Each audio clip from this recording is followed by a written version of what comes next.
Gálatas 6:15. Vamos a leer la palabra a la gloria de Dios. Padre, Hijo y Espíritu Santo. Dice así: porque en Cristo Jesús ni la circuncisión vale nada, ni la incircuncisión, sino una nueva creación. Vamos ahora. Padre, te damos gracias en este bendito momento que tú nos regalas, Dios mío, por estos medios de internet, juntamente con los hermanos. Te rogamos de una forma especial que tú bendigas esta palabra en nuestros corazones, Dios mío. Sé tú por tu Espíritu, Dios mío, dándonos entendimiento. Alumbra y ensancha nuestro entendimiento y danos capacidad de comprensión en esas cosas, Señor, que son verdades eternas, Señor, que han quedado establecidas por el sello que tú has puesto a través de la muerte y resurrección de tu Hijo, y que tu Espíritu ahora tiene facultad, Dios mío, para hablarnos a lo profundo del corazón y ministrarnos tu verdad a cada uno, Señor, conforme al nivel de fe que tiene. Yo te lo ruego, Padre, y te lo pido y espero en ti en nombre de Jesús. Amén. Gloria a Dios. Dice: en Cristo Jesús ni la circuncisión vale nada, le dijo el apóstol a los Gálatas, ni la incircuncisión, sino una nueva creación. Y como venimos hablando los otros jueves anteriores, porque estamos haciendo un poquito de separación entre la enseñanza de los jueves y la de los domingos, que compartimos el mensaje aparte, ¿vale? Venimos hablando de lo que es la nueva creación.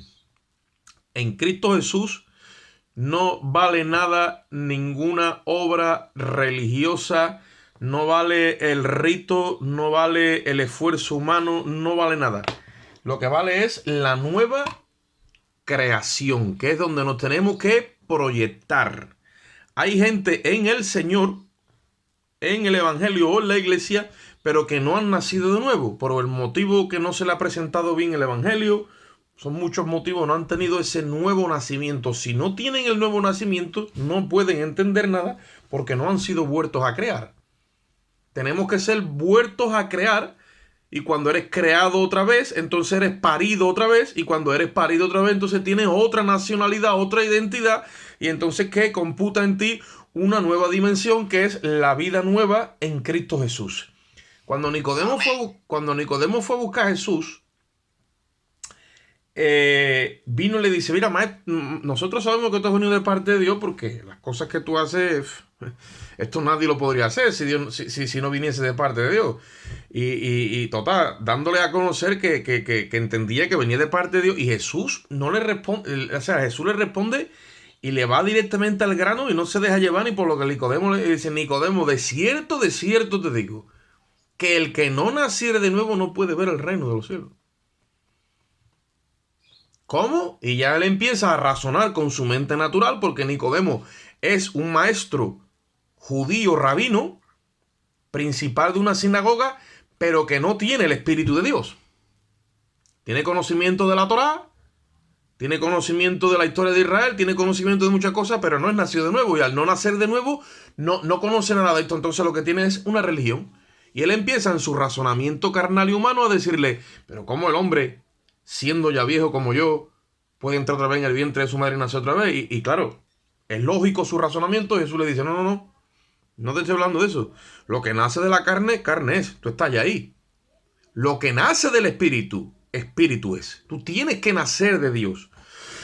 Y para nacer de Dios tienes que ser engendrado en Cristo, ¿vale? Formado y parido. Entonces el engendramiento viene cuando te predican la palabra, se te da a conocer la condena que hay sobre tu alma, eres convencido de pecado, de justicia y de juicio, se produce en ti el arrepentimiento, y a través del arrepentimiento es que se te presenta el Evangelio. Y ahora el Evangelio es la salida a esa condena. Porque el fin de la ley, porque cuando presentamos a las personas la palabra hay que presentar la ley, el fin de la ley tiene que ser Cristo para justicia a todo aquel que cree. Entonces aquel que ha sido justificado ha experimentado la justicia divina, sí. Esa persona ha sido nacida de nuevo. Ha empezado en él algo. En esa persona hay algo nuevo que antes no tenía. Es el Espíritu de Dios, que ha venido a morar a su corazón, ¿vale? Pero con la formación y la premisa de hecho hombre, ¿vale? Es el Espíritu que estuvo en Cristo, que ahora ha sido procesado en su vida humana como hombre y como ha vencido, tiene autoridad para regalarle ese espíritu humano y divino a la vez a todo alma pecadora que viene a los pies de la cruz convencida de sus pecados. Entonces nosotros recibimos un espíritu nuevo, pero no es literalmente el espíritu de Dios que se mezcla con el mío, no. El mío está en su inmundicia. Dios me da un espíritu nuevo. ¿Qué espíritu me da? El espíritu de Cristo. El espíritu de Cristo resucitado. Jesucristo resucitado es Dios y hombre a la vez. Y inicia una nueva estirpe. Jesucristo inicia una nueva línea de creación. Ahora mismo en el planeta Tierra, dije el otro día, hay solamente dos tipos de creación. Están los seres humanos descendientes de Adán y están los seres humanos descendientes de Cristo. De Adán hemos traído toda esa imagen cuando hemos nacido de nuestro padre. Y de Cristo hemos traído todos la imagen y la estamos trayendo cuando hemos nacido en la cruz. El nuevo nacimiento se produce en la cruz. La cruz y el sepulcro es una sola cosa, donde tu alma la meten allí y sale regenerada con un espíritu nuevo. Eso es la nueva creación. Y Pablo, cuando habla con los Gálatas, le dice, mira, en Cristo Jesús, olvídate ya de historia. ¿Vale? Yo lo estoy diciendo en sevillano. Lo único que tiene valor es esa nueva creación que se te han dado de arriba. Porque esa creación es santa. Esa creación no tiene estímulo hacia el pecado. No es como dice Santiago que nosotros somos atraídos y seducidos. No, esa es la naturaleza de Adán. La nueva creación no se deja seducir por el pecado. Porque viene directamente de Cristo resucitado. La nueva creación no tiene conciencia de pecado. Porque su conciencia ha sido lavada y regenerada. No tiene conciencia de pecado. La nueva creación solamente está creada y diseñada para obedecer a Dios. Ahora tú dirás, ¿y eso cómo puede ser? Porque ese es el misterio que estaba escondido desde antes de la fundación del mundo, que lo dio a conocer el apóstol Pablo, cogiendo como base la persona de Cristo resucitado. Y esa creación la tenía Pablo dentro. Por eso él le dice a los Gálatas, cuando le agradó a Dios, que me apartó desde el vientre de su madre, cuando llegó el tiempo, le agradó a Dios, dice, revelar a su Hijo en mí, porque Cristo estaba ahora dentro de él. Y es el único apóstol que se atreve a decir, sed imitadores de mí como yo lo soy de Cristo. Pero Pablo seguía a Cristo en el Espíritu, que es la dimensión en la que nosotros estamos viviendo. Entonces esto esto que estoy hablando no es materia o no es alimento blando. Esto no es leche, esto es sólido. Y al ser sólido, muchos le cuesta y se quedan ahí como en unos badenes. Entonces, tenemos que entrar ya a esa madurez, porque entonces siempre vamos a tener que estar hablando de la leche. Voy a tener que estar como el domingo hablando de la parábola del sembrador.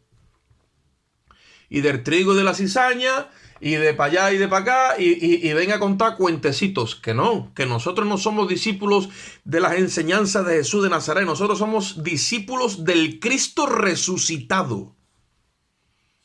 Para la gloria y honra de Dios. Hemos recibido el Espíritu de Cristo. Nosotros no somos judíos. Ni tenemos nada que ver ni con la Palestina, ni con Israel, ni nada. A nosotros nos ha buscado el Espíritu de Dios a cada uno donde estábamos nuestros delitos y pecados. Y allí se nos ha metido dentro del corazón. Esa es la grandeza del Evangelio. Y esa es la iglesia, ese es el misterio que estaba escondido, que se iba a levantar una nueva generación de personas que iba a tener la sabiduría del Dios eterno, la iba a tener escondida en el corazón. Y cuando estos discípulos y apóstoles y profetas empezaron a hablar, la gente se quedaba espantada. ¿Por qué? Porque hablaban sabiduría no de este siglo, sino sabiduría que estaba escondida en el corazón de Dios. Y Dios quiere tratar con su iglesia ya en ese orden. Dice, hablamos madurez, pero ¿cómo? Dice, entre los que han alcanzado sabiduría. Sabiduría que estaba escondida, dice. Entonces nosotros tenemos que andar en un orden donde ya tenemos que crecer. Ya no podemos estar diciendo, ay, que me ha pasado esto, que me ha pasado lo otro, que este me ha dicho, que este... Me decía uno hermano el otro día, que no sé qué, no sé cuánto. Digo, si tú eres discípulo de Cristo y te están echando la culpa de algo que tú no has hecho, ¿qué problema es el que hay? si tu maestro es el que ha cogido la culpa de todos los seres humanos y se la ha cargado encima y la ha llevado a la cruz, y cuando le han hablado ha cerrado su boca como oveja que es llevada al matadero, y dice que Jehová cargó en él el pecado de todos nosotros? ¿Qué problema es el que hay con que te echen la culpa? Vamos a tener que decir como el de la canción, échame la culpa que estoy de oferta. No, sino que la culpa es algo que usa el diablo para hacerte daño. Pero si tú has muerto en Cristo y tú sabes quién eres, tú le llevas tus cargas a Dios, y Dios se encargará de defenderte si eres inocente. Y si eres inocente y Dios quiere que tú cargues con la culpa, también la cargará. No estamos aquí para defendernos a nosotros. Estamos aquí para que la gloria de Dios resplandezca a través de nosotros. Porque si hemos muerto verdaderamente, yo estoy crucificado y quien tiene que vivir es Cristo en mí. Y Cristo nunca se defendió. Si vive Cristo en mí, Cristo nunca se defendió. Él todo lo recibió de parte del Padre, lo bueno y lo malo. Y la única vez que vemos a Jesús diciendo, aparte de mí esta copa, Señor, pero hágase tu voluntad y no la mía. ¿Cuándo vamos a recibir las cosas que nos pasan como que es la voluntad de Dios para procesar lo que somos? Para sacar fuera toda esa escoria del primer Adán que está ahí metida, que muchas veces no queremos vomitarla. Y dice la Biblia, sácale la escoria a la plata y tendrás una alhaja para el fundidor. Tiene que salir para afuera toda la escoria. Por eso muchas veces que viene el ataque contra nosotros, viene la prueba. ¿Para qué? Para que la fe se purifique. Para que la fe cada día esté más sólida, más brillante, más auténtica, de más calidad para Dios. ¿Por qué? Porque yo ya no participo de mi fe. Ni tú tampoco debes participar de la tuya. Tú tienes que participar de la fe de Cristo. Como dice Hebreos 12:3, dice que Él es el autor y el consumador de nuestra fe. Él ha consumado ya la fe como ser humano, entonces me voy a nutrir de su fe. Y el único camino que tenemos, hermano, es seguir los pasos de Cristo. El domingo, cuando hablamos del sembrador, hablamos de los que estaban junto al camino, los que estaban en pedregales, los que estaban entre espinos, los que estaban en tierra buena. No es que tú estés junto al camino, en pedregal, entre espinos, que Dios se conforma. No, Dios te va a menear a la tierra. Te va a menear a esa tierra que recibiste de Adán. ¿Hasta qué? Hasta que te conviertas en tierra buena. ¿Por qué? Porque la tierra buena simboliza a Cristo. Esa es la Canaán que recibió la promesa a Abraham y todos los patriarcas. Yo te daré una tierra. Esa tierra es Cristo. Porque aunque Cristo se ha hecho humano, ahora es ser humano resucitado. Y esa tierra es una tierra resucitada. Es una tierra que ha renacido para una esperanza viva. Ya no muere más. A ti te venga lo que te venga, más lo que te quieran echar, a ti ya no hay demonio, ni prueba, ni hombre que pueda matarte. Porque cuando uno resucita en Cristo, resucita para vivir y ya no morir nunca más. Es una semilla que aunque tú la entierres 1000 veces, vuelve a salir porque está viva. Está llena de vida. Y nosotros muchas veces no hemos entendido lo que significa la nueva creación. La nueva creación ya no muere. La nueva creación no pertenece a nada de esta tierra. La nueva creación es algo nuevo que Dios tenía escondido. Y que lo da a conocer cuando resucita a Jesucristo. Vamos un momentito a 1 Corintios. Para que veamos, mira cómo Pablo tiene que tratar a estos hermanitos. ¿Vale? No dice que ellos no sean salvos ni nada de eso. 1 Corintios capítulo 3. El apóstol Pablo le tiene que decir unas cosas a los corintios porque nosotros no somos mejores que ellos ni ellos mejores que nosotros. Pero bueno, a lo que vamos. 1 Corintios capítulo 3 dice: de manera que yo, hermanos, no pude hablaros como a espirituales. No quiere decir que no lo fueran, pero no pudo hablarle. Dice, sino como a carnales. O sea, le tuvo que hablar creyentes, pero no espirituales. Carnales, dice, como a niños en Cristo. El creyente tiene dos fases. Una es la carnal, que se le llama niño en Cristo, y otra es la espiritual. Pablo dice, yo no pude hablaros como a espirituales. Os tuve que hablar como a carnales. Y ahora especifica, ¿qué es un carnal? Bueno, un carnal no es una persona que no ame a Dios, no, sino simplemente está en un proceso de niñez, ¿vale? En Cristo. Dice, como a niños en Cristo. Versículo 2 dice, os di a beber leche y no vianda, que significa alimento sólido, ¿no? Que puedan procesar ya en otro orden. Dice, porque aún no erais capaces, dice, ni sois capaces todavía. 1 Corintios. Ni sois capaces todavía. Le dice, Porque dice, porque aún sois carnales. Y dice en el versículo 3, pues habiendo entre vosotros celos, oye esto, contiendas, divisiones, o sea, disensiones, dice, ¿no sois carnales? ¿Y andáis como hombres? Se supone que el creyente cuando madura ya no anda como los hombres. Ya esas obras de la carne ya no se enseñorean de él. Ya ha identificado su verdadera identidad y naturaleza y ya no, el enemigo ya no lo mueve. ¿Por qué? Porque no se mueve por emociones. El creyente carnal es nuevo y entonces las emociones que están en el alma toman dominio de él. Pero cuando el creyente carnal ha pasado todo ese sufrimiento y se ha metido, ya no vive en el alma, ya vive en la parte interna donde habita el Espíritu de Dios, en el Espíritu. Ya las emociones, bueno, puede haber momentos, ¿no? Pero ya lo que es el grueso de tu vida, ni las emociones, ni los sentimientos, ni las pasiones, ni nada de lo que tiene que ver con, está ya establecido. Ya no se mueve por emociones, se mueve por convicciones, se mueve por evidencia. Dice que es pues la fe, la certeza, la evidencia de lo que se espera, la convicción de lo que no se ve. Cuando nosotros entramos a este formato de que me comporto como hombre y entro en contienda, en celo, en esto, lo otro, para allá, para acá, es un reflejo de falta de fe. Es un reflejo de que no he creído. Le estoy quitando el crédito a Dios de lo que Él mismo me ha dicho. No estoy creyendo y esperando en lo que Él ha dicho. Y rápidamente actúo yo. Tomo el control yo. Le quito al espíritu el dominio y sigo yo. Hay una cosa que tenemos que entender. Y es la siguiente. Cuando tú vienes a Cristo y eres reemplazado en la cruz y eres nueva creación, Dios te sigue dejando una cosa que es la voluntad. Dios no te quita la voluntad. Siempre tú eres dueño de tu voluntad. En el momento que tú tomas el control, aparece el viejo hombre. En el momento que estás sometido a Cristo, todo el tiempo está fluyendo el Espíritu. ¿Cómo se camina aquí? ¿Cómo se crece? Sometido a Dios. Dice la palabra, someteos pues a Dios. Resistí al diablo, porque el diablo no lo han mandado para Alaska. El diablo sigue dando vueltas alrededor de ti, buscando a ver si te puede devorar. Dice, sométete a Dios, resístelo, porque viene. Tú lo resistes como sometido a Dios. Y dice que huirá de ti. Ahora, si tú al diablo lo resistes o lo pretendes resistir, por ejemplo, cara a cara, como hombre, entonces, muerto. Tenemos que superar todas estas pruebas. Por eso dice Santiago, hermanos míos, cuando os halléis en diversas pruebas tenéis que tener gozo. ¿Por qué? Porque sabiendo que la prueba de vuestra fe produce paciencia.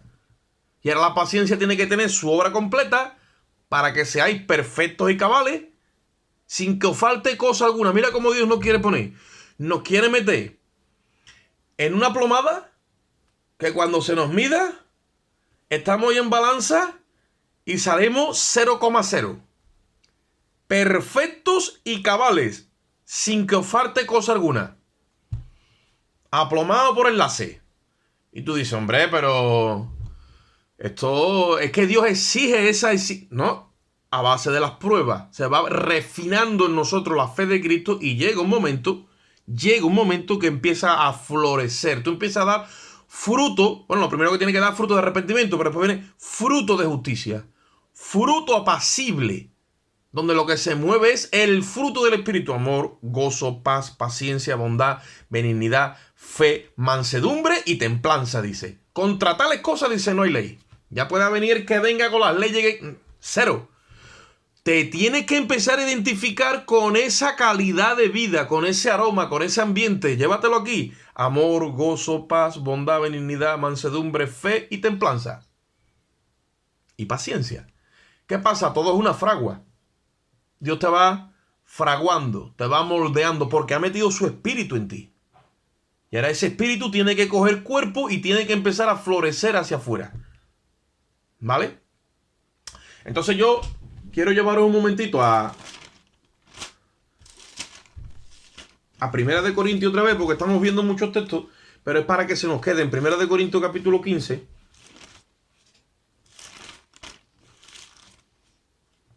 Versículo 45.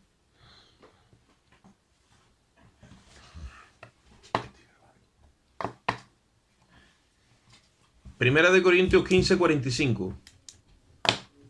Dice así la palabra allí. Así también está escrito: fue hecho el primer hombre? Adán, dice. Alma viviente. Y el postrer Adán, espíritu vivificante. Más lo espiritual no es primero, sino lo animal. Luego lo espiritual. El primer hombre es de la tierra y el segundo hombre, que es el Señor, es del cielo. El primer hombre, ¿cómo fue hecho? Adán, dice. Óyelo, es alma viviente. Pero el postrer ha sido hecho espíritu vivificante. Vale, ese primer Adán, oye eso, tuvo su formación en el huerto del Edén. Dios lo hizo del polvo de la tierra y sopló en él, dice la Biblia. Aliento de vida, dice. Y fue hecho el hombre un alma viviente. Si te vas al Génesis, allí lo encuentras. Pero el postrer Adán, que ha sido hecho espíritu vivificante, no es ese que estaba arriba en la eternidad, que dice Juan 1:1, en el principio era el verbo. No. No es el verbo que se hizo carne en el vientre de María cuando dijo yo no conozco varón y el Espíritu Santo la engendró y tomó forma humana en el vientre de María. No. ¿Cuándo es hecho espíritu vivificante? No es el que cuando se levantó entre los muertos saludó a los discípulos. No. Cuando llegó arriba y se presentó al Padre, cumpliendo toda la legalidad de la ley y la exigencia de la justicia de Dios, con su propia sangre, como dice el salmista, he aquí que holocaustos y sacrificios no te agradaron. Hablando de lo que Dios pedía, en los salmos, el salmista estaba buscando y hablaba de Cristo, dice, mas tú me diste un cuerpo. He aquí que en este cuerpo vengo y hago tu voluntad. Quítalo primero para establecer lo segundo. ¿Qué Dios pedía? Un ser humano perfecto. Nadie pudo hacerlo. Vino Cristo, se identificó con los salmos y cumplió la palabra de la voluntad de Dios. Cuando Cristo hace la voluntad de Dios, se presenta delante del Padre como hombre, representando a Adán, que le falló en el Edén, y dijo, aquí estoy. Adán falló, pero Cristo no falló. Adán lo engañó el diablo, pero a Cristo, al diablo no lo engañó, lo mandó a tomar viento. Adán escuchó a la mujer, pero Cristo escuchó al Padre.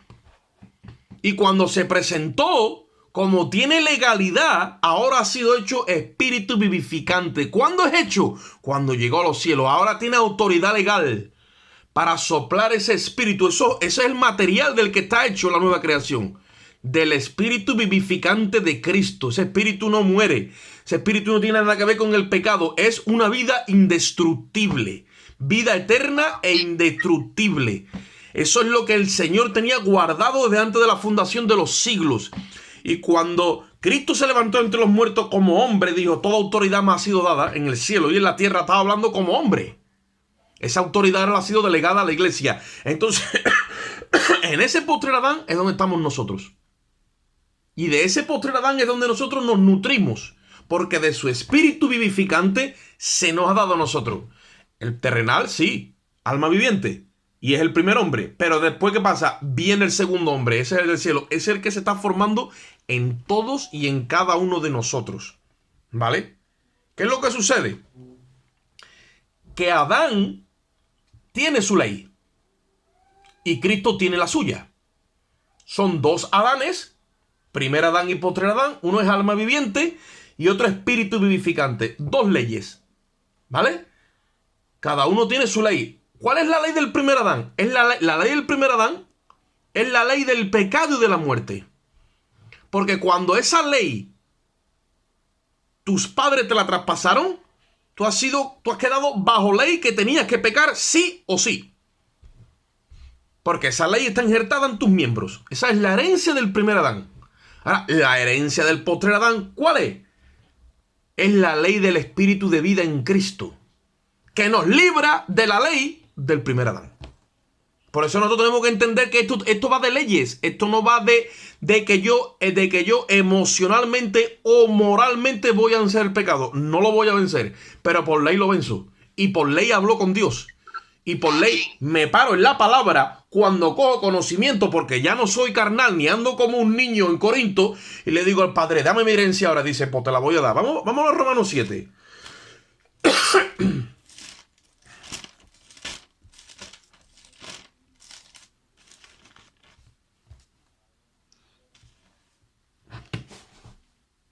muchos años batallando contra las pasiones.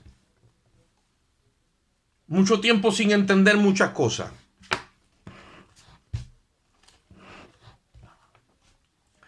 Dice en el versículo 1. Estamos haciendo un repaso de lo que es la nueva creación. ¿Acaso ignoráis, hermano? Hablo con los que conocen la ley. Dice, la ley se enseñorea del hombre entre tanto que éste vive. Eso es lo que te está diciendo que le pasa a toda criatura en esta tierra mientras que tenga la semejanza de Adán. Que la ley del pecado y de la muerte se enseñorea de él. Y él hace ahora un símil y usa un matrimonio. Entonces ahora nos pone que vamos a estar casados con Adán y vamos a estar casados con Cristo, porque ahora lo usa como una analogía. Yo creo que ustedes sabéis lo que es eso, una analogía, una metáfora. ¿Vale? Y nos habla de estar casados con Adán o de estar casados con Cristo. Oye esto. Porque la ley, dice, porque la mujer casada está sujeta por la ley del marido mientras que éste vive. Pero si el marido muere, ella queda libre de la ley del marido. Así que si en vida del marido se uniere a otro varón, será llamada adúltera. Pero si su marido muere, es libre de esa ley con tal, dice, de tal manera que si se uniere a otro marido, no será adúltera. Vamos a pararnos aquí. ¿Qué está diciendo el apóstol Pablo o qué está enseñando, qué está revelando? Óyeme, esto es el misterio escondido desde la fundación de antes del mundo. ¿Qué está revelando ahí? Que si no hay muerte del esposo, no me libero de esa ley. Ahora, ¿qué ha sucedido conmigo? Tiene que morir Adán para que yo me libere de ese hombre. ¿Por qué? Porque está hablando de una analogía del matrimonio. Ese hombre significa la naturaleza, ¿vale? La naturaleza pecaminosa y la naturaleza redimida o la naturaleza regenerada. Para yo ser libre de la naturaleza pecaminosa, no es que a mí me la quitan así y yo me quedo como un ángel dando vuelta aquí, como un angelito y ya no. Para yo ser libre yo tengo que entender aquí que esto es una legislatura jurídicamente hablando a nivel del evangelio. Son términos espirituales, pero son jurídicos. Oye esto. Si no muere Adán, yo no soy libre. Entonces viene el pecado y me dice, usted peca y yo peco. Haga usted eso. Yo no le puedo decir que no. Yo le digo que no. Yo le digo que no 3, 4, 5 veces, 2 semanas, 6 meses, 2 años, porque yo me estoy ejercitando en esa fortaleza, pero cuando el día que yo estoy mirando para allá, llega el diablo y me dice, ahora usted va a pecar lo de hoy, lo de antes de ayer, y me voy a cobrar los atrasos, los finiquitos y las pagas extras. Porque es la naturaleza caída que por ley la tengo que ejecutar. Ahora, si muere el marido, yo soy libre ya de esa ley, del primer Adán. Ahora, ¿por qué Cristo vino con la semejanza del primer Adán? Para crucificar esa ley en su cuerpo. Jesucristo ha muerto a la ley. Por eso dice Pablo, yo he muerto a la ley. Claro, y yo también muero. ¿A qué ley? A la de mi primer esposo.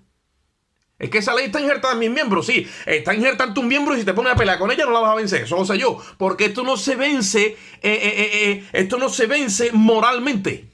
Esto se vence por ley. Tú tienes que ir donde Dios y decirle, un momentito, Señor. Tú has dicho que yo tengo otra ley de mi esposo de ahora. ¿De quién? Ahí dice, versículo 4. Así también vosotros, hermanos, habéis muerto a la ley mediante el cuerpo de Cristo. El cuerpo de Cristo fue aniquilado. ¿Por qué? Porque esa ley fue allí consumada y aniquilada. Han matado las inmundicias de la carne de nosotros y todos los pecados en el cuerpo de Jesucristo. Entonces, yo he muerto a esa ley. ¿Cómo he muerto? Porque ha muerto mi marido. Mi primer Adán.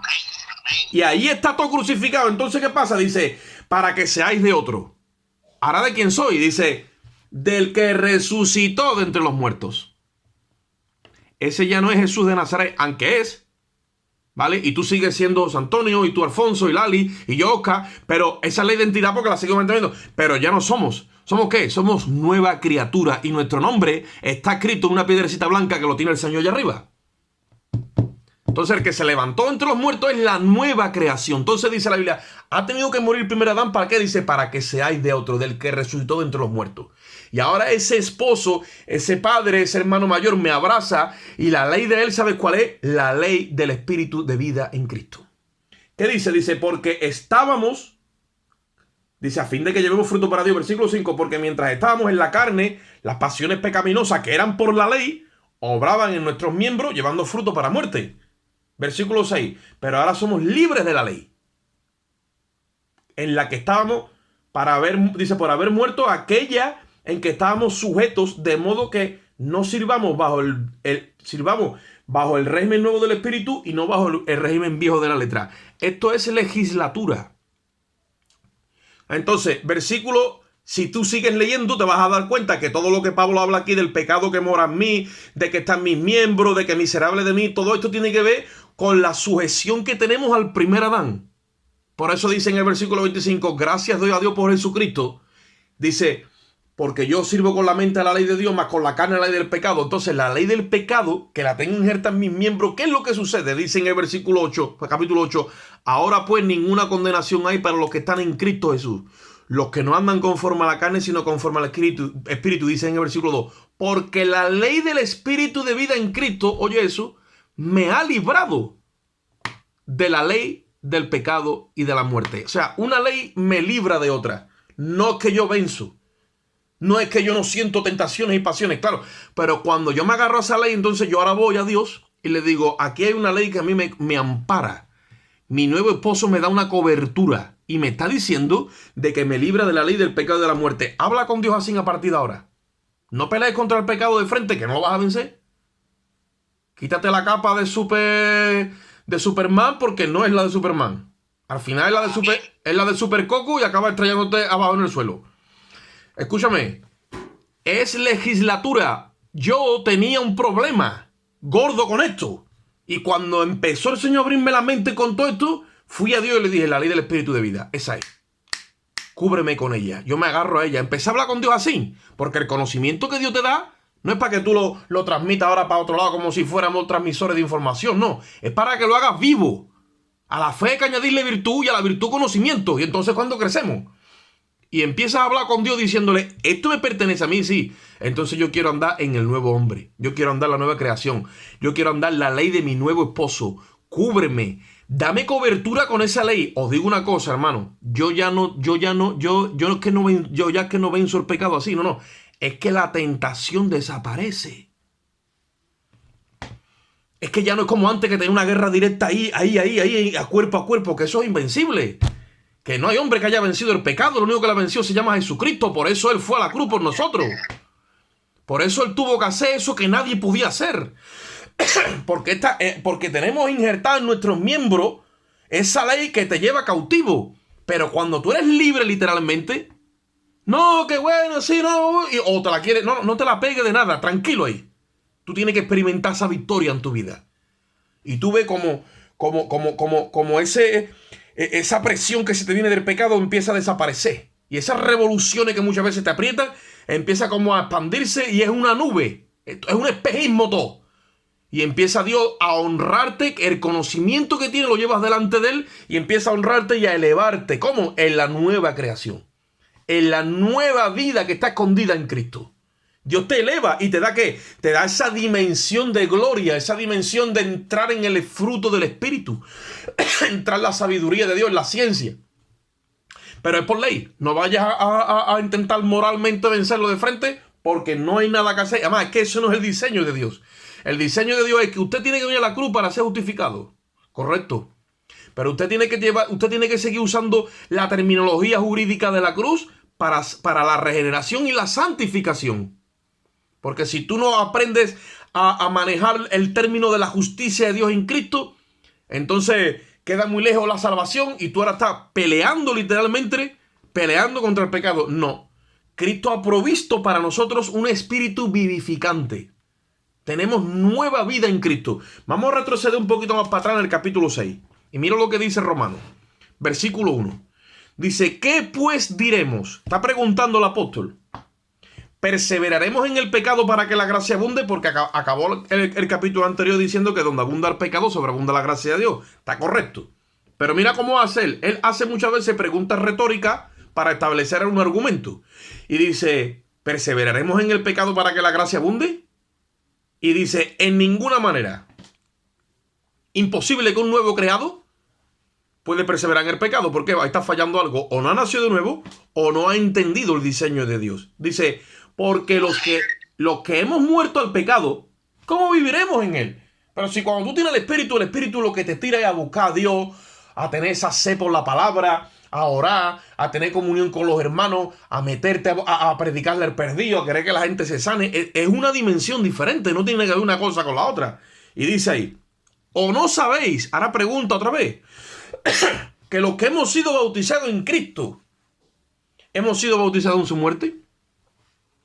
Este versículo lo tergiversa mucho porque la gente, muchos predicadores y líderes dicen que cuando tú has sido bautizado en Cristo, tú tienes el bautismo del Espíritu, pero no se está refiriendo al bautismo del Espíritu, se está refiriendo a que cuando tú eres bautizado en Cristo, eres bautizado en la cruz y vas directamente de la cruz al sepulcro. Entonces, cuando tú entras ahí, dice, tú no sabes que los que hemos sido bautizados en Cristo, hemos sido bautizados en su muerte, o sea, a la cruz es que llevaron tu alma.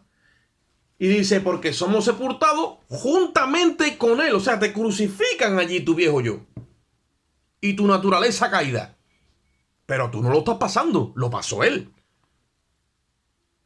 Pero dice, bueno, entonces ¿qué pasa? Me imagino que yo he muerto. Tú no tienes que imaginarte nada. Esto es un proceso legal y real. Y dice, dice, porque somos sepultados juntamente con él para muerte por el bautismo. Pero no es por el bautismo del agua. Y el bautismo del Espíritu, dice, no, por el bautismo de la cruz, tú has sido metido en esa cruz y has sido metido en el sepulcro. Entonces, metido en la cruz y metido en el sepulcro, dice, a fin de que como Cristo resucitó de entre los muertos, para la gloria del Padre, así también nosotros andemos como en una vida nueva. La única vida nueva que existe, que nosotros nunca hayamos conocido, te aseguro que es una vida en la que no hay pecado. Porque si nosotros hemos conocido algo aquí abajo, es pecado. A todas horas. Desde que te levantas por la mañana, ya está ahí, trabajando. Vámonos que nos vamos. A cotizar. ¿Por qué? Porque está injertado en nuestros miembros y se enseñorea de uno. Ahora, una vida nueva, ¿eso cómo es? Una vida que tú no conoces nueva. Y es la que Dios tenía diseñada para ti desde el principio. Lo que pasa es que vino Adán y falló y se te ha caído esa herencia. Ahora Cristo levanta la hipoteca y tú empiezas a recibir, ¿qué? Tu verdadera identidad y herencia. ¿Vale? Y dice ahí, versículo 5, porque si fuimos plantados juntamente con él en la semejanza de su muerte, también lo seremos en la de su resurrección. Cuando Cristo resucitó, resucitó un ser humano perfecto, que ya no tiene nada que ver con el pecado. Porque Jesucristo ya no tiene nada que ver con el pecado. A muchos esto se le hace difícil porque dice, hermano, pero nosotros seguimos pecando, nosotros seguimos fallando. Vamos a ver, nosotros vamos camino a la perfección. Y si tú te pones ahí delante una diana y te pones a tirar, pues evidentemente todas las veces lo van a dar en el blanco. Vas a fallar, pues cada vez que falla, eso es lo que la Biblia reconoce como pecado. Es fallar, pero en el intento de dar al blanco. ¿Vale? Porque cuando tú te vas a 1 de Juan capítulo 3, dice que la infracción de la ley, eso es pecado. 1 de Juan 3:4. Pero el término que usa en el griego es amartía, que significa errar al blanco. Oye eso, errar al blanco. Yo intento de seguir a Dios, pero he errado, pero sigo, porque mi identidad la tengo clara y yo soy cristiano como quiera que sea, me levanto y sigo. Y mi vida no está, voy a Cristo, intento, o sea, vivo en la santidad de Dios, vivo en la armonía. He fallado, sí, pero me levanto. Y entonces dice, si alguno peca, abogado tiene para con el Padre, a Jesucristo justo, pero tengo un referente ya marcado. Entonces, si quiero dar el blanco y hierro, pues te tengo abogado para con el Padre, porque yo quiero dar el blanco y para allá es que voy. O sea, yo voy para allá, como sea, yo voy para allá.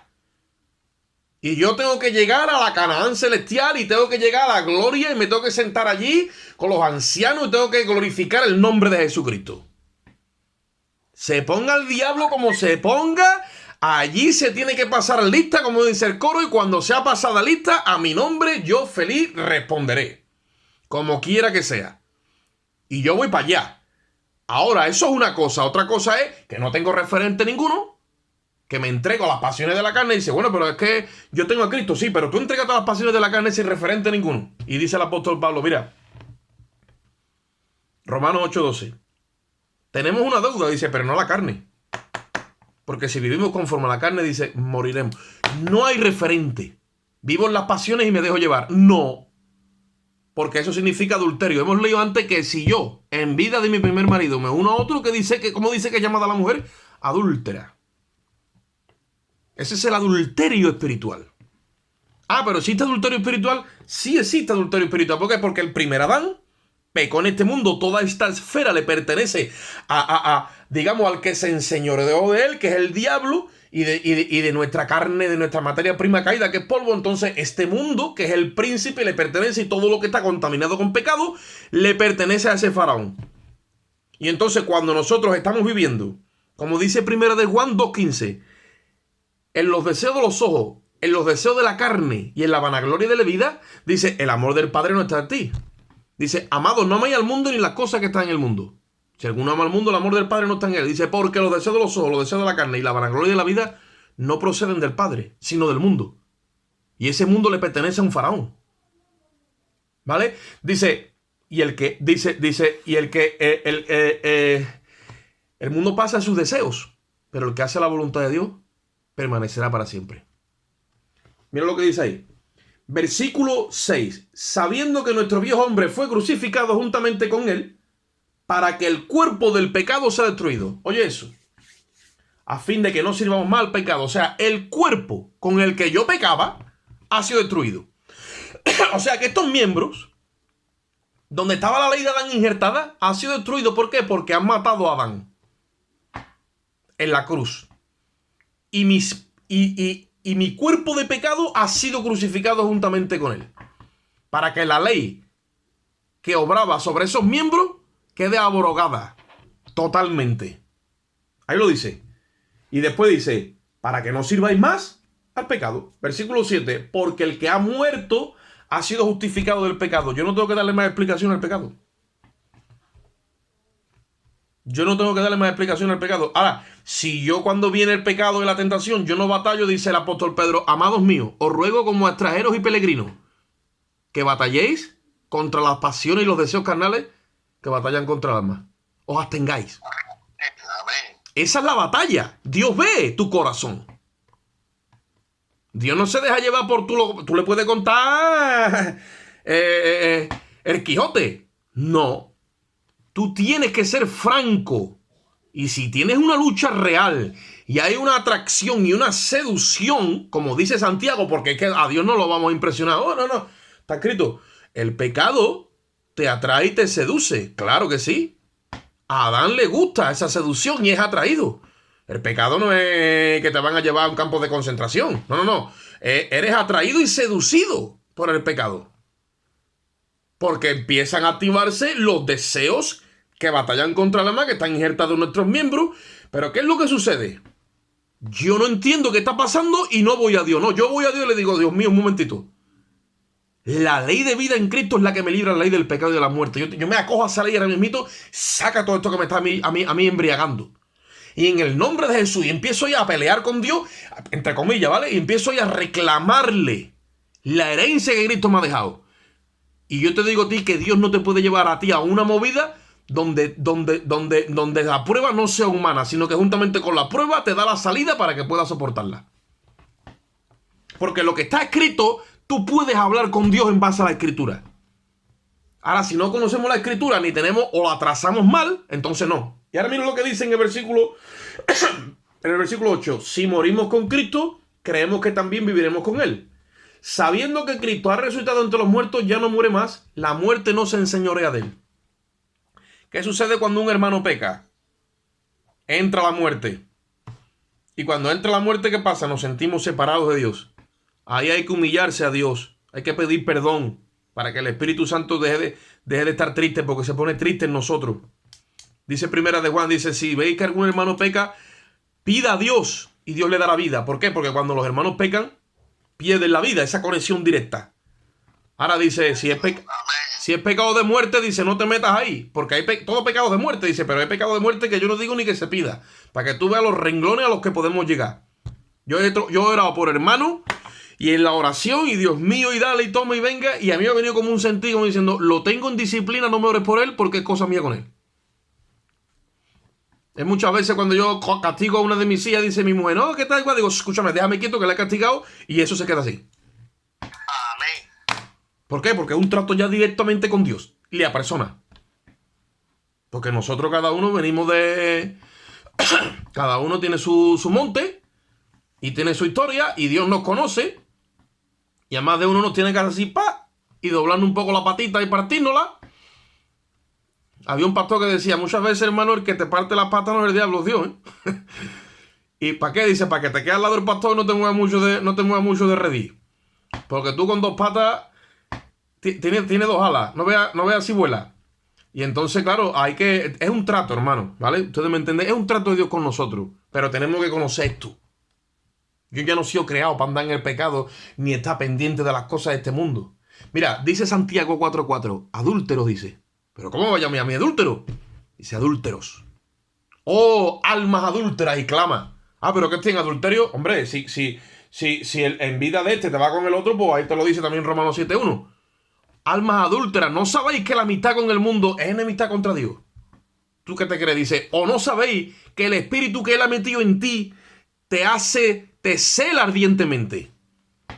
Claro, cuando te ve a ti apasionado por las cosas del mundo, se pone celoso. Y entonces llega la movida del trato de Dios con nosotros. ¿Qué pasa? Dios te va enseñando poco a poco esto. Para que llegue un momento, hermano, que... Mira, llega un momento que nosotros tenemos que aborrecer literalmente la vieja creación y el pecado, hermano.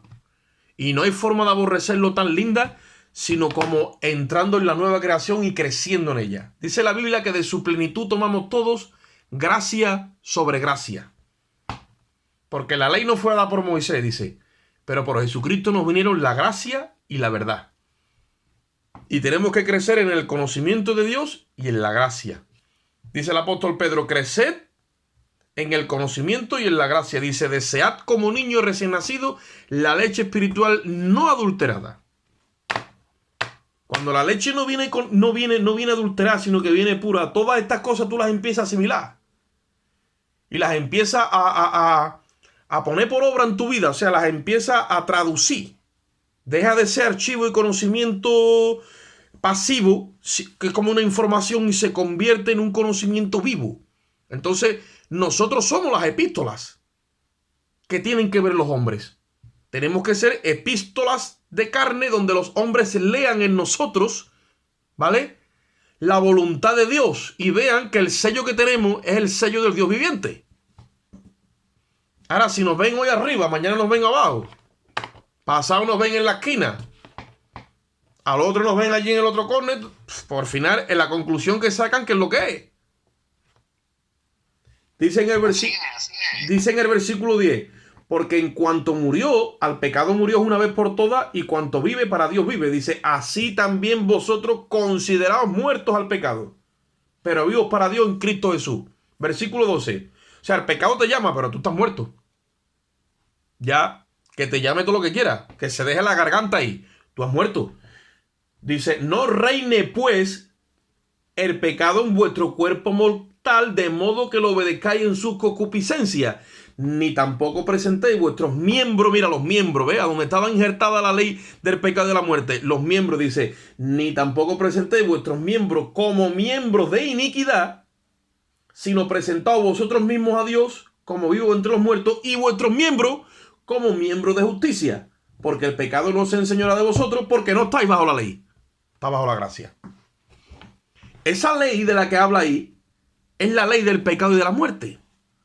Cuando tú te arrimas a la ley de Dios, que es la ley de Moisés, lo que hace es que despierta la ley del pecado y de la muerte en ti. Y te declara pecador y te condena.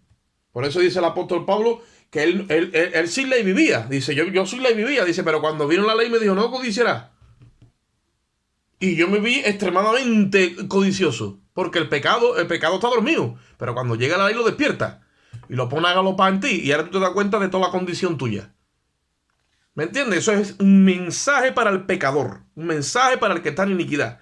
Pero el creyente que ya ha sido redimido no tiene que estar todo el tiempo echándole cuenta el pecado, que esto, que lo otro. No. Concentrado en la vida nueva. Versículo 15. ¿Qué pues? ¿Pecaremos porque no estamos bajo la ley? En ninguna manera.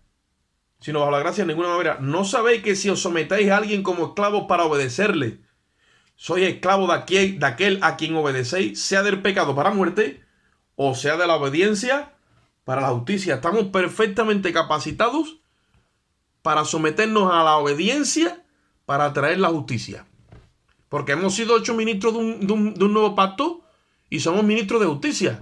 Si tú analizas cómo está compuesto el gobierno, está el ministro de Justicia, de Defensa, el ministro de Agricultura y Pesca, el otro. Nosotros somos ministros de Justicia. ¿Qué hacemos? Le llevamos la justicia gratuita y verdadera a las almas, con nuestro verbo, con nuestro proceder y con nuestra actitud. Y eso es lo que le llega, porque somos ministros de justicia.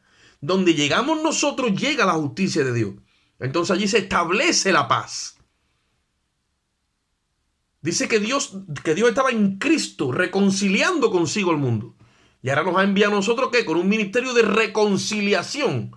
Para que le digamos a las almas reconciliados con Dios. El ministro que obedece a la fe para la justicia es un ministro que lleva a las almas a reconciliarse con Dios. ¿Tú te crees que tú con todo ese trabajo que tienes, que hace todos los días, tú tienes tiempo para el pecado? Si tienes tiempo para el pecado es porque la naturaleza en la que estás andando está distorsionada. Tienes que volver aquí a aclarar. Mira lo que dice en el versículo 17. Gracias doy a Dios, porque aunque erais libres del pecado, habéis obedecido de corazón a aquella forma de doctrina a la que fuisteis engendrados. Mira, si tú recibes una doctrina específica o una forma de doctrina donde a ti se te enseña esto correctamente, llega un momento que tú eres libre del pecado. Cada vez el pecado tiene menos fuerza en ti. Y cada vez tiene menos fuerza en ti. Y cada vez está más lleno de un nuevo hombre. Y cada vez está más flamante de la nueva criatura. Y cada vez más lleno de luz. Puedes errar en un momento específico, pero gobernado, arrastrado, seducido y tu vida totalmente... No. Porque ahí lo dice. Ahora, ¿qué pasa? Tiene que ver mucho la forma de doctrina que hayas adquirido. Y ustedes saben que en cuanto a doctrina, si nos ponemos hoy aquí a hablar, pues ya es evidente. Las doctrinas se han distorsionado, se han metido doctrinas de error, se han metido doctrinas pecaminosas, se han metido filosofías, se han metido un montón de cosas que han hecho que muchos hermanos no consideren las cosas en su correcto orden. Nos han llevado al legalismo. Y olvídate que en el legalismo todo era pecado. Pecado. Y teníamos que estar en un cuarto encerrado para ser santos. Y ahora por otro lado también nos quieren llevar o nos han llevado al liberalismo. Pues no, señor, no es ni un extremo ni el otro. Es en la cruz donde se establece la justicia, donde tú entiendes la sustancia de lo que ahí está hablando. Dice, versículo 18, libertados del pecado, vinisteis a ser siervo de justicia. Nadie puede ser siervo de justicia hasta que no sea libertado del pecado. O sea que la ley de mis miembros yo soy libre de ella.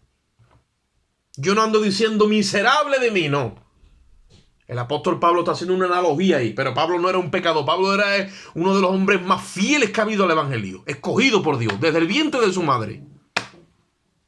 Y si era un pecador, porque él dice que de los pecadores era el primero, cuando se arrepintió, ese hombre se puso a dar fruto y cogió por ahí para abajo, y todavía estamos comiendo nosotros de sus epístolas. Un hombre lleno de la gloria de Dios, lleno de revelación, lleno de pasión por Dios, y no tuvo tiempo para nada. Y además, él dice, yo soy apóstol, maestro y predicador a los gentiles. Y cuando cuenta su testimonio y sus cosas, a ver qué ves tú en la vida de ese hombre. Él no tenía mala conciencia de nada, porque fue redimido por una nueva creación que Dios le reveló, y a nosotros Él nos la ha revelado. Y a nosotros nos ha dado la doctrina del arrebatamiento, que muchos no la quieren entender ni conocer, porque eso no le fue revelado ni a Pedro, ni a Juan, ni a Jacobo. Dios se lo dio a Pablo, el arrebatamiento de la iglesia. Aquí os digo un misterio. No todos dormiremos, pero todos seremos transformados. A la final trompeta, porque se tocará la trompeta. Y todo eso nos lo revela el apóstol Pablo, un hombre de Dios como no lo ha habido. Yo no sé si lo habrá por ahí alguno, espero que sí, o no. Pero un hombre lleno de la gloria de Dios. Y él está aquí diciendo, los que hemos muerto del pecado, ¿cómo vamos a vivir en él? Y él dice ahora, tú tienes que ser libre del pecado para ser siervo de la justicia. Porque si no eres libre del pecado, no le puedes servir a la justicia. Yo no puedo estar queriendo ministrar una cosa por aquí y con unas ataduras por aquí. No puedo. Yo soy libre. Y te lo demuestro. Venga, vámonos. Libre. Libre. Y te demuestro un estilo de vida. Dice la Biblia, no os conforméis a este mundo, transformaos mediante la renovación de vuestro entendimiento, ofreciendo vuestro cuerpo. El cuerpo es lo que ofrezco, un sacrificio vivo. Porque habéis sido liberados de aquella vana manera de vivir, para entrar en una santa manera de vivir. Porque no habéis sido rescatados, dice, ni con oro ni con plata, sino con la sangre preciosa del unigénito Hijo de Dios, como un cordero sin mancha. Nada más que de pensar el precio que se ha pagado por nuestra alma, no podemos nosotros estar ahora aquí. No, esto es verdad, hermano. La nueva creación que se mueve por la tierra, que es la iglesia, es una creación libre. Eso Dios lo tenía cubierto, lo tenía oculto para darlo a conocer en este tiempo. Una estirpe de creyentes o de humanos que son libres del pecado y que glorifican su nombre en todo momento. Pero Dios ha dejado este tesoro en vasijas de barro para que la excelencia del poder, dice la palabra, sea de Él y no nuestra. O si no, le traicionamos como hizo Satanás en la eternidad pasada. Y con todo y eso andan muchos por ahí atribuyéndose gloria.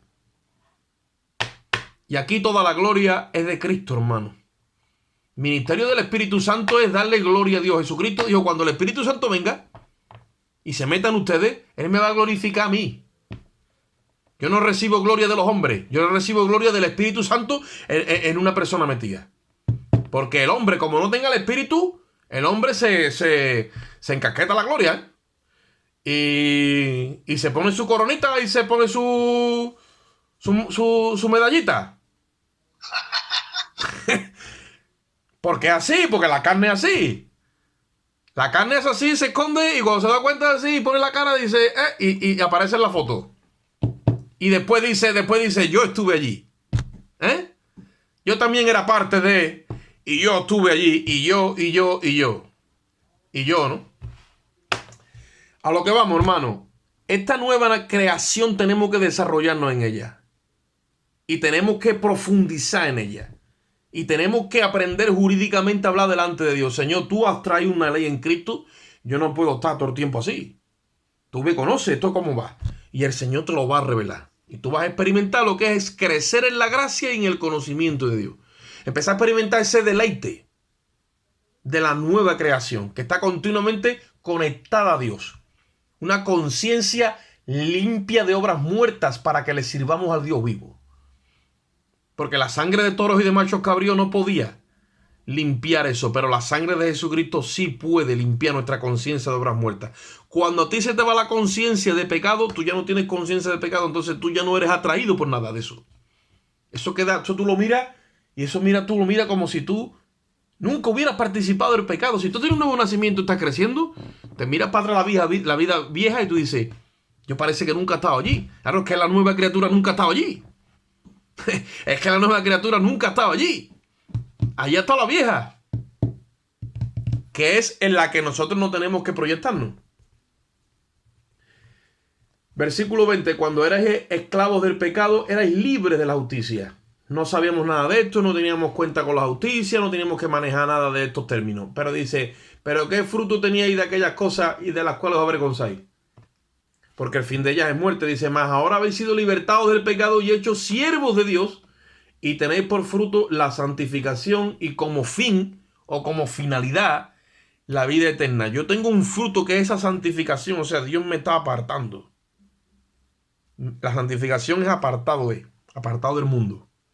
Le pertenezco a Dios. Estoy consagrado y soy propiedad de Dios. Como propiedad de Dios estoy única, sola y exclusivamente consagrado para su único uso, deleite y disfrute. Soy de Él. Y esa es mi vida. ¿De acuerdo? Entonces ahí me proyecto. Y entonces yo le glorifico, le alabo, le doy gloria, le exalto, le tributo alabanza, predico la palabra. El amor de Dios me lleva a llevar este mensaje. Y hermano, te envuelves en esa vida cuando te das cuenta. Pasan los días, la semana, como me decía el hermano Andrés, hermano, yo 11 años en prisión, me metí a predicar el evangelio y cuando me di cuenta, miré para atrás, habían pasado 10 años. Porque estás envuelto en esa vida. Como los Nuevos Testamentos que se reparten en la cárcel, que dice libre entre rejas. Claro, cuando estás con el Señor, imagínate. Así que ya vamos a dejar el tema de la nueva creación. Seguiremos el jueves que viene con otra cosa. Y espero, hermano, que meteros en la palabra. Los versículos que hemos hablado. Yo lo que pasa es que hablo muchas veces y no cito Biblia y otras veces hago lo contrario. Pero ahí está la palabra, hermano. Meterse ahí a estudiar la nueva creación. Que Dios te revele bien. Y habla con Dios en base a eso. Tú vas a ver cómo Dios te empieza a llevar. Sin darte cuenta. Te lleva y plap. Y te mete en otro nivel de fe. Cuando te das cuenta, estás caminando en otro orden. Y cuando te das cuenta, en otro orden. Y cada prueba que recibe, que viene, te viene, la recibe de parte de Dios. Y Dios te da la salida juntamente con la prueba. Y cuando te das cuenta, estás creciendo. Y ya pues entonces hablamos madurez, no tenemos que estar, como dice, ¿no? Tuve que hablar como a niños. Es que no podemos estar todo el tiempo con parábolas y con esos símiles. Es que hay que crecer. Jesucristo viene a buscar su iglesia. Y su iglesia es una mujer formada, una mujer hecha, una mujer identificada con el sufrimiento, con la persecución, con todo. No puede venir a buscar una niña. Tiene que buscar una mujer. Se nos tiene que fraguar aquí la mente de Cristo. Vamos a hacer una oración. Padre, te damos gracias en esta bendita hora, Señor. Yo entrego en tus manos esta palabra. Yo te ruego que tú la desarrolles en la mente de cada hermano y donde esto pueda llegar, Dios mío. Tu Espíritu Santo no tiene límites. Yo te ruego, Dios mío, que tú reveles a cada hermano este misterio escondido, que es la iglesia, Dios mío, que es Dios en Cristo, Señor, la esperanza de gloria. Te doy gracias, Dios mío. En tus manos dejo esto en el nombre de Jesús. Amén.